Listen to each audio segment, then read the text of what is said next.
Hello dear students from Good Shepherd Higher Secondary School, myself DM Sharma. Once again I welcome you all on my YouTube channel Aditya Education. I am back with the fifth video of time series, the fourth lesson of statistics subject, standard 12th, Gujarat Board.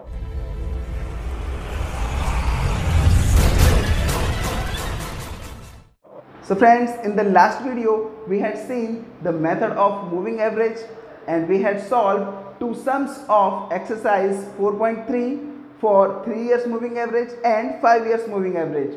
Today we will study how to solve the sum of 4 years moving average. For that we will solve sum number 2 and sum number 4 from the same exercise 4.3. So without wasting time, let's start. So friends, in exercise 4.3, question number 2, the average monthly closing prices of shares of a company in the year 2016 are given in the following table.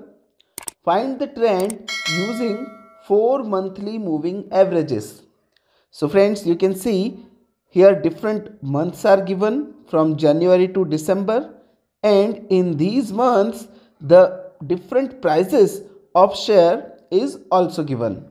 तो इस type के सम को 4 monthly moving average से, और कभी कभी आपको यहाँ पर ईयर्स भी दिए हो सकते हैं तो आपको 4 ईयरली मूविंग एवरेज भी फाइंड करना पड़ सकता है. तो फ्रेंड्स, इस टाइप के सम्स को कैसे सॉल्व करते हैं आइए देखते हैं. तो फ्रेंड्स, सबसे पहले हम हमारे सम को इस तरीके से टेबल में लिखेंगे. फर्स्ट कॉलम मंथ्स का, फिर एक टी का कॉलम बनाएंगे. जैसे हमने पहले भी डिस्कस किया है कि इस टी का कोई यूज़ नहीं होता, जस्ट हम लिखने के लिए लिखते हैं. उसके बाद हमें शेयर प्राइस इन रुपीज़ दिया हुआ है, वो हमारे लिए वाई होगा. और जैसा कि आप जानते हैं कि ये 4 मंथली मूविंग एवरेज का सम है, तो हमें यहाँ पर 4 मंथली मूविंग टोटल की ज़रूरत पड़ेगी. एक बात और क्लियर कर दूँ फ्रेंड्स, जब भी आप 4 मंथली, 4 ईयरली या 4 वीकली मूविंग एवरेज का सम सॉल्व कर रहे हो, उस वक्त आपको डेटा लिखते टाइम एक एक लाइन छोड़कर अपना क्वेश्चन लिखना है.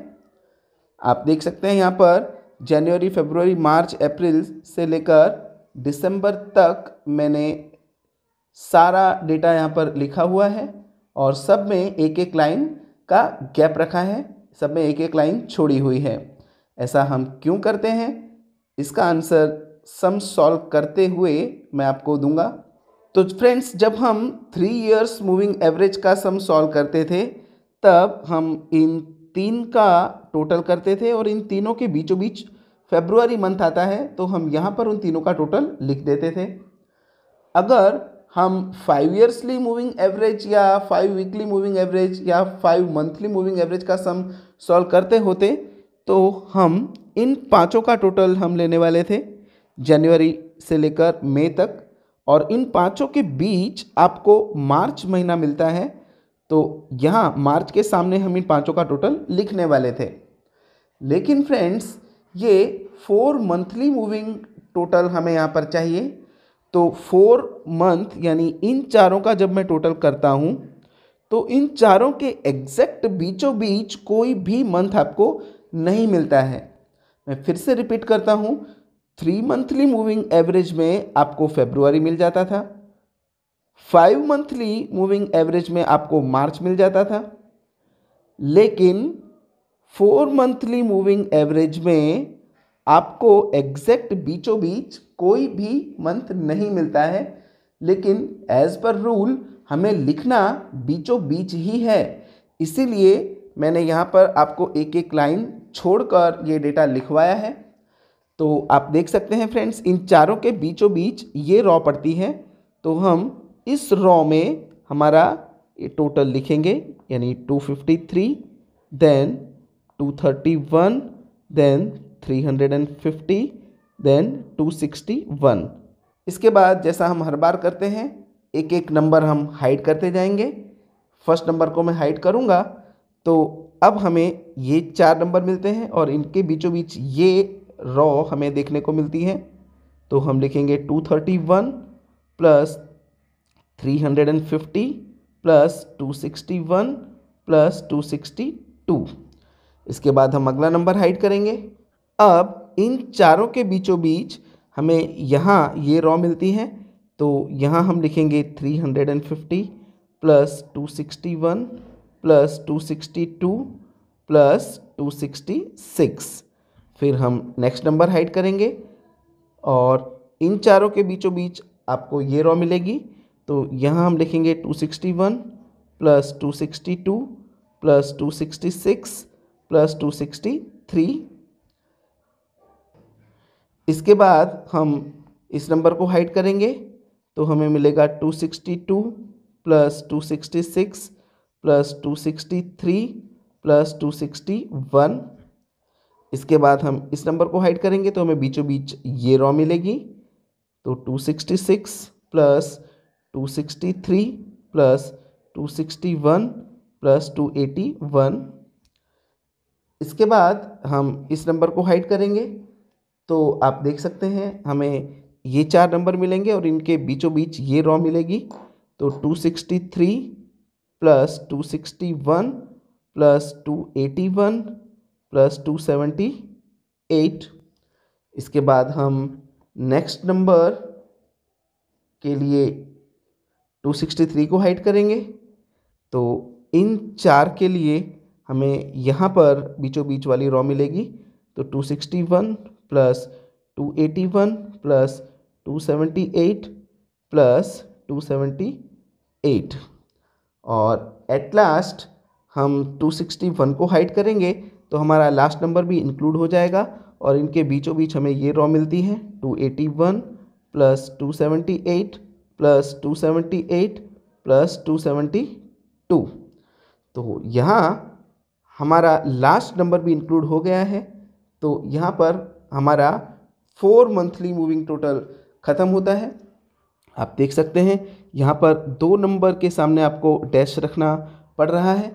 सेम ऐसे ही स्टार्टिंग में भी आपको इन 2 नंबर में डैश रखना पड़ेगा। अब फ्रेंड्स हम इन सब का टोटल लिख देंगे।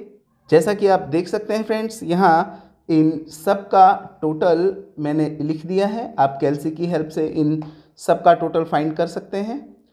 अब फ्रेंड्स आप देख पा रहे हैं कि इन सभी टोटल के सामने आपको कोई भी मंथ देखने को नहीं मिल रहा है, आपको खाली जगह देखने को मिल रही है।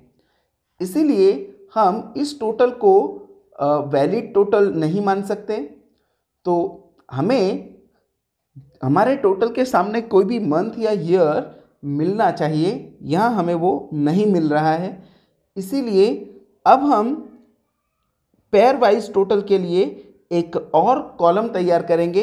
इस टाइप का कॉलम हमने 3 इयर्स मूविंग एवरेज और 5 इयर्स मूविंग एवरेज के लिए तैयार नहीं किया था। डायरेक्टली 3 मंथली मूविंग टोटल में हमने 3 से डिवाइड कर दिया था और 5 मंथली मूविंग टोटल के लिए हमने 5 से डिवाइड कर दिया था। लेकिन यहाँ हम 4 मंथली मूविंग टोटल में 4 से डिवाइड नहीं करेंगे, क्योंकि हमारे टोटल के सामने हमें कोई भी मंथ नहीं मिल पा रहा है।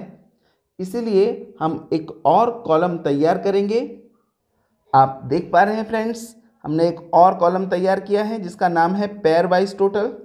यानी अब हम इन दो की पेयर लेते जाएंगे।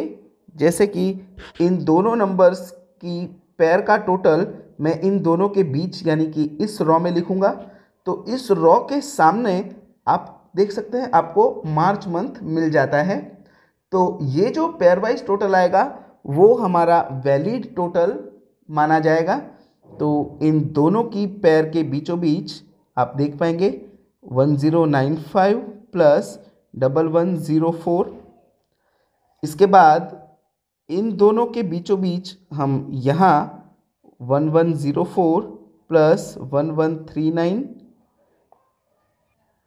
इसके बाद 1139 और 1052 के बीचों बीच यहाँ पर हम 1139 प्लस 1052, फिर 1052 और 1052 इन दोनों के बीचों बीच आपको यहाँ पर 1052 प्लस 1052।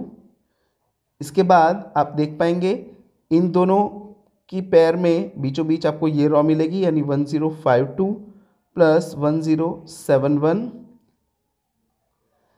इसके बाद 1071 प्लस 1083, इन दोनों की पेयर आपको अगस्त के सामने मिल जाएगी और इन दोनों की पेयर आपको सितंबर के सामने मिल जाएगी, यानी 1083 प्लस 1098 एंड लास्ट में 1098 प्लस 1109, इन दोनों की पेयर आपको अक्टूबर के सामने मिल जाएगी, 1098 प्लस 1109।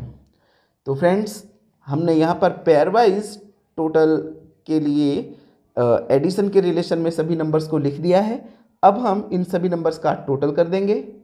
आप देख पा रहे हैं फ्रेंड्स, इन सभी का टोटल यहाँ पर कैलकुलेटर की हेल्प से मैंने लिख दिया है और अब लास्ट कॉलम यहाँ हमारा होगा 4 मंथली मूविंग एवरेज, जिसके लिए हम यहाँ पर ये जो टोटल हमने फाइंड किया है इस टोटल में 2199 डिवाइडेड बाय 8 से हम डिवाइड करेंगे। इन सभी नंबर्स में हम 8 से डिवाइड करेंगे। आप अगर सोच रहे हो कि 4 मंथली मूविंग एवरेज है तो 8 से डिवाइड क्यों कर रहे हैं, तो फ्रेंड्स आप देख सकते हैं ये सभी 4 मंथली मूविंग टोटल हैं, लेकिन ये टोटल एग्जैक्टली किसी भी मंथ के सामने हमें नहीं मिल रहा था, तो हमने इन 4 के टोटल की और इन 4 के टोटल की पेयर बनाई है। तो ये जो 1095 है ये 4 मंथ का टोटल है और ये 1104 है ये भी 4 मंथ का टोटल है। तो इन दोनों का ये जो टोटल 2199 आपको मिला है वो 8 महीनों का टोटल है, इसीलिए हम 8 से डिवाइड करेंगे। तो इन सभी नंबर्स में आप 8 से डिवाइड करेंगे तो आप देख सकते हैं फ्रेंड्स, यहाँ सभी टोटल्स जो हमने यहाँ पर फाइंड किए थे उनमें हमने 8 से डिवाइड किया है और 8 से डिवाइड करने के बाद ये जो आपको आंसर मिले हैं वो आपके 4 ईयरली या 4 मंथली मूविंग एवरेज का आंसर है। तो कोई भी 4 मंथली हो या 4 ईयरली हो या 4 वीकली हो, इस टाइप का कोई भी सम आप इस मेथड से सॉल्व करेंगे। Now friends, some number 4, the wholesale price index number for different quarters Q of a year are obtained as follows. Find the trend by 4 quarterly moving averages. तो आप देख सकते हैं यहाँ पर आपको 2013, 2014 और 2015 इन तीनों ईयर्स के लिए डिफरेंट 4 क्वार्टर्स दिए हुए हैं, Q1, Q2, Q3, Q4। Same ऐसा ही 2014 के लिए और ऐसे ही 2015 के लिए, और अलग अलग आपको इंडेक्स नंबर आपको यहाँ पर दिए हुए हैं। तो इस टाइप के सम को हम टेबल में किस तरीके से लिखेंगे, यहाँ आप देख सकते हैं फ्रेंड्स। फर्स्ट कॉलम हमने क्वार्टर का बनाया है, फिर इंडेक्स नंबर, फिर 4 क्वार्टरली मूविंग टोटल। लास्ट सम में मंथली था तो हमने 4 मंथली लिखा था, यहाँ पर क्वार्टरली है तो हम क्वार्टरली लिखेंगे। इसके बाद आप जानते हैं कि जब भी 4 ईयर्स 4 मंथ या 4 वीकली टोटल होता है तब हमें पेयर वाइज टोटल की ज़रूरत पड़ती है। हमने लास्ट सम में ये पॉइंट देखा था। तो नेक्स्ट कॉलम हम बनाएंगे पेयर वाइज टोटल और लास्ट में 4 क्वार्टरली मूविंग एवरेज। तो इस तरीके से हमें इन 5 कॉलम्स की ज़रूरत पड़ने वाली है। 4 क्वार्टर्स अलग अलग ईयर्स के हैं, तो ये 4 क्वार्टर्स 2013 के लिए हैं, तो ये कर्ली ब्रैकेट करके यहाँ पर मैंने 2013 लिखा हुआ है। इसके बाद इन 4 क्वार्टर्स के लिए 2014 यहाँ हमने कर्ली ब्रैकेट करके लिखा है और इसके बाद इन चारों के लिए 2015 हमने यहाँ लिख दिया है। यहाँ पर भी आपको एक एक लाइन छोड़कर ही अपना क्वेश्चन लिखना रहेगा। और यहाँ पर जब हम 4 क्वार्टरली मूविंग टोटल फाइंड करेंगे तो सेम प्रॉब्लम हमें यहाँ पर फेस करने को मिलेगी। आप देख सकते हैं इन चारों के टोटल को हम किसके सामने लिखें, तो इन चारों के बीचों बीच एग्जैक्टली ये रॉ पड़ती है, तो हम यहाँ लिखेंगे जिसके सामने आपको कोई भी क्वार्टर देखने को नहीं मिलेगा। तो 110 प्लस 110 प्लस 125 प्लस 135। इसके बाद हम फर्स्ट नंबर को हाइड करेंगे। इसके बाद के जो 4 नंबर्स हैं आप देख सकते हैं इसके बीचों बीच आपको ये रॉ मिलेगी, यानी 110 प्लस 125 प्लस 135 प्लस 145। फिर हम नेक्स्ट नंबर हाइड करेंगे तो अब आपको इन चार के बीचों बीच ये रो मिलेगी। तो 125 प्लस 135 प्लस 145 प्लस 155। इसके बाद हम इस नंबर को हाइड करेंगे। फिर आप देख सकते हैं 135 प्लस 145 प्लस 152 प्लस 155, यानी हम अगले चार चार का टोटल लिखते जाएंगे। फिर हम इस नंबर को हाइड करेंगे तो इन चारों का टोटल आपको इस रो के सामने मिलेगा, यानी 145 प्लस 152 प्लस 155 प्लस 168। फिर हम अगला नंबर हाइड करेंगे तो आपको इन चारों का टोटल इसके सामने मिलेगा। तो 152 प्लस 155 प्लस 168 प्लस 131। तो अब हम 152 को हाइड करेंगे तो इन चारों के लिए आपको बीच में ये रो मिलेगी। तो यहाँ हम लिखेंगे 155 प्लस 168 प्लस 131 प्लस 124। फिर हम नेक्स्ट नंबर हाइड करेंगे तो इन चारों के लिए बीचों बीच हमें ये रो मिलेगी, यानी 168 प्लस 131 प्लस 124 प्लस 132। और लास्ट में हम 168 हाइड करेंगे तो हमारे सभी नंबर्स यहाँ पर इंक्लूड हो जाएंगे और इन चारों के बीचों बीच आपको ये रो मिलती है।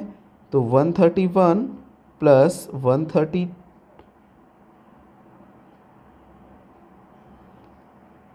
124 प्लस 132 प्लस 153 और यहाँ हमें डैश करना रहेगा।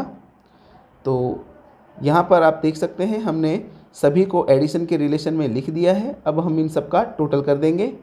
अब फ्रेंड्स आप देख पा रहे हैं कि इन चारों क्वार्टर्स का टोटल 480 है, लेकिन इसके सामने आपको कोई भी क्वार्टर देखने को नहीं मिल रहा है।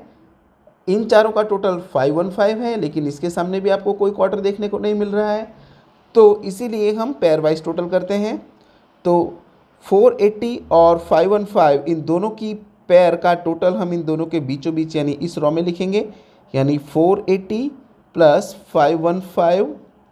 इसके बाद 515 और 557 इन दोनों की पेयर का टोटल हम इन दोनों के बीचों बीच यानी यहाँ लिखेंगे। इसके बाद 557 और 587 इन दोनों की पेयर का टोटल हम यहाँ लिखेंगे। तो 557 प्लस 587। इसके बाद 587 और 620 इन दोनों की पेयर का टोटल हम इन दोनों के बीचों बीच 587 प्लस 620। देन 620 प्लस 606 इन दोनों का टोटल इन दोनों के बीच में यहाँ लिखेंगे हम।